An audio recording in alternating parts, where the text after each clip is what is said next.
السلام علیکم ورحمۃ اللہ وبرکاتہ۔ ماہ شعبان کی اہمیت اور شب بارات کی حقیقت۔ بعض مہینوں کی اہمیت اور فضیلت قرآن و سنت سے ثابت ہے، مگر ماہ شعبان کی فضیلت کو کچھ لوگوں نے اس قدر بڑھا چڑھا کر بیان کرنا شروع کر دیا کہ اس کے سامنے ماہ رمضان کی فضیلت کم نظر آنے لگی۔ شعبان شعب سے ہے جس کے معنی گھاٹی کے ہیں، گویا اس گھاٹی کو پار کر کے برکت والا مہینہ رمضان ملتا ہے۔ حضرت عائشہ رضی اللہ تعالی عنہ فرماتی ہیں کہ نبی کریم رمضان کے علاوہ شعبان کے مہینے میں سب سے زیادہ روزے رکھنا پسند فرماتے تھے۔ حضرت انس سے روایت ہے کہ آپ سے دریافت کیا گیا کہ رمضان کے بعد کس مہینے میں روزے رکھنا سب سے افضل ہے؟ فرمایا شعبان میں۔ قرآن پاک میں شعبان کی فضیلت کے حوالے سے ہمیں کوئی آیت نہیں ملتی۔ آپ صلی اللہ علیہ وآلہ وسلم نے امت سے فرمایا کہ 15 شعبان تک جتنے چاہو روزے رکھو، لیکن 15 شعبان کے بعد نفلی روزوں سے منع فرمایا تاکہ رمضان کے لیے کمزوری نہ ہو۔ شعبان کے بارے میں چند ضعیف حدیث۔ آپ صلی اللہ علیہ وآلہ وسلم نے لمبا سجدہ کیا اور فرمایا کہ یہ شعبان کی 15ویں رات ہے۔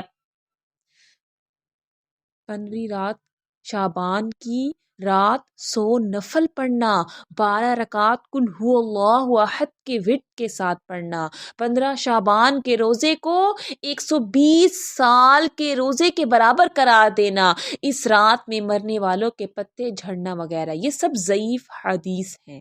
صحیح حدیث سے اس مہینے میں صرف روزے کی فضیلت کا پتہ چلتا ہے۔ سورۃ الدخان کی آیت 3 اور 3 کے بارے میں لوگوں نے مشہور کر رکھا ہے کہ 15 شعبان کے بارے میں، حالانکہ یہ آیت مکہ میں واقع معراج سے پہلے نازل ہوئی۔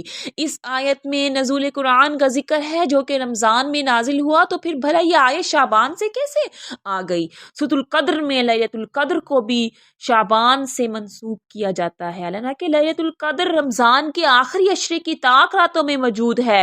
ہمارے ہاں 15 شعبان کی رات شب بارات کے نام سے مشہور ہے، حالانکہ اس کا قرآن و حدیث میں کوئی ذکر نہیں ملتا، جبکہ بارات کے معنی بیزاری کے ہیں۔ اس رات میں خوب چراغاں اور آتش بازی کی جاتی ہے، حلوہ پکایا جاتا ہے کہ آپ صلی اللہ علیہ وآلہ وسلم کا دندان مبارک شہید ہوا تھا اور آپ صلی اللہ علیہ وآلہ وسلم نے اس رات حلوہ کھایا تھا، حالانکہ آپ کا دندان مبارک غزوہ احد میں شہید ہوا تھا اور غزوہ احد شوال میں واقع ہوا، نہ کہ شعبان میں۔ بعض کے مطابق شب بارات کو روحیں آتی ہیں، حالانکہ قبر کی برزخی دنیا زندگی کا دنیا سے کوئی تعلق ہی نہیں، کیونکہ قرآن کریم میں ارشاد فرمایا گیا، ترجمہ آپ کے اور ان مردوں کے درمیان ایک پردہ حائل ہے جو قیامت تک رہے گا۔ سورۃ مومنون آیت نمبر 100۔ اللہ سبحانہ و تعالی نے مسلمانوں کو جشن منانے کے صرف 2 دن دیے ہیں، عید الفطر اور عید الاضحیٰ۔ ہمارا مذہب ہمیں اعتدال سکھاتا ہے، نہ کہ آتش بازی اور چراغاں میں پیسے بہانا۔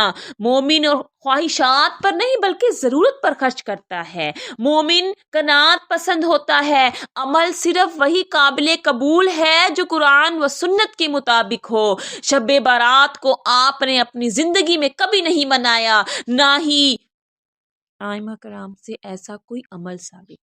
علماء کرام سے کوئی ایسا عمل ثابت نہیں ہے کہ انہوں نے شب بارات منایا تھا۔ مومن تو اپنی بخشش کے لیے تہجد کے سجدوں میں دعائیں کرتا ہے، اس کی زندگی میں بدعات کی کوئی گنجائش نہیں ہوتی۔ اللہ تعالیٰ ہمیں اس پر عمل کرنے کی توفیق عطا فرمائے اور اللہ تعالیٰ ہمیں ہر برائی، ہر بے حیائی سے بچنے کی توفیق عطا فرمائے، آمین یا رب العالمین۔